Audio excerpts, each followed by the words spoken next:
యాగశాల ఈశాన్య భాగం ఇది. యాగశాల ఈశాన్య భాగంలో ఆదిత్యాది నవగ్రహాలు.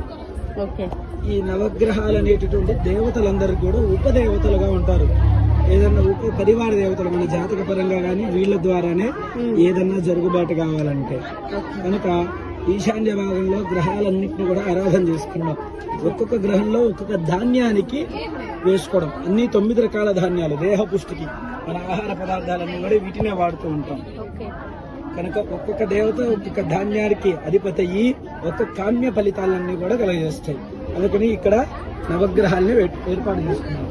యోగిని దేవతలు అమ్మవారి శక్తి స్వరూపాలు 64 దేవతలు ఉంటారు. వీళ్ళు చతుషష్ఠి యోగిని దేవతలు అని.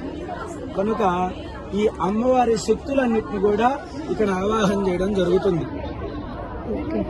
గ్రామ రక్షణ చేయడానికి వీటన్నిటికీ కూడా శక్తులు కావాలి. గ్రామ దేవతలను అందరినీ పెడతాం కదా, చుట్టుపక్కల శీతలమ్మ అని చెప్పి గ్రామ దేవతలని, అటువంటి దేవత ఆహ్వానాలన్నీ కూడా ఇక్కడ వచ్చి కూర్చుంటారు. శక్తి దేవతలు వీళ్ళందరూ కూడా.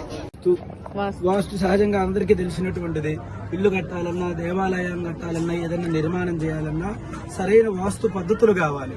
కనుక అటువంటి వాస్తు దోషాలు లేకుండా అంతా కూడా చక్కగా ఉండాలని వాస్తు దేవతను ఇక్కడ ఆవాహన చేశాం.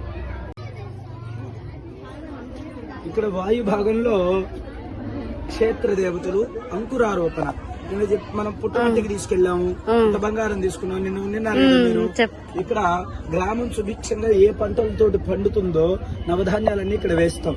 ఏ మొక్కలు బాగా వస్తాయో ఆ సంవత్సరం ఆ పంట బాగా పండుతుంది అనే నమ్మకంతో గ్రామాభివృద్ధి జరగాలి, వ్యవసాయం బాగుండాలని ఆ మొలకలన్నీ తీసుకొచ్చి ఇక్కడ నవధాన్యాల దగ్గర ఇక్కడ వేసుకుంటాం. వాయు భాగంలో క్షేత్ర దేవతగా ఇది.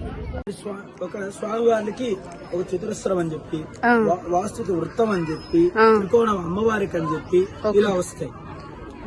ఒక్కొక్క దేవతలో ఒక్కొక్క రూపకాలు, ఒక్కొక్క ఆకారాలు ఉంటాయి. వాటికి అక్కడ ఇస్తూ ఉంటాం. సర్వతో భద్ర మండల దేవత అంటారు ఇక్కడ. ఇక్కడ స్వామివారిని రామ పరివారంగా ఇక్కడ ఆవాహన చేస్తున్నారు. రాముల వారిని, సీతమ్మ తల్లిని, లక్ష్మణ స్వామి, ముందుగా ఆంజనేయ స్వామి ఆవాహన చేసి ప్రాణ సూత్రాలతోటి 64 కళలు అని చెప్తూ ఉంటాం. 64 కళలు ఇక్కడ ఆవాహన చేస్తున్నాం. ఇది యంత్రం, స్వామివారి యంత్రం వైపు చెప్తూ ఉంటాం.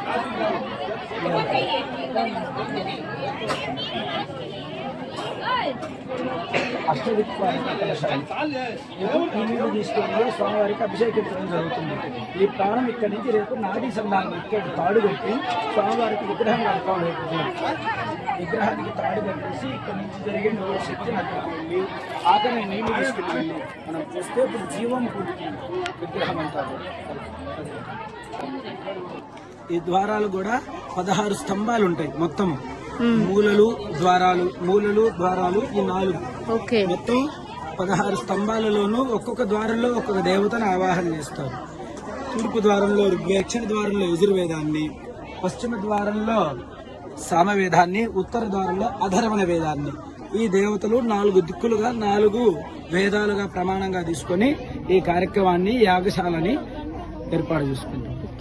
మాది బుచ్చి దగ్గర మినగల్.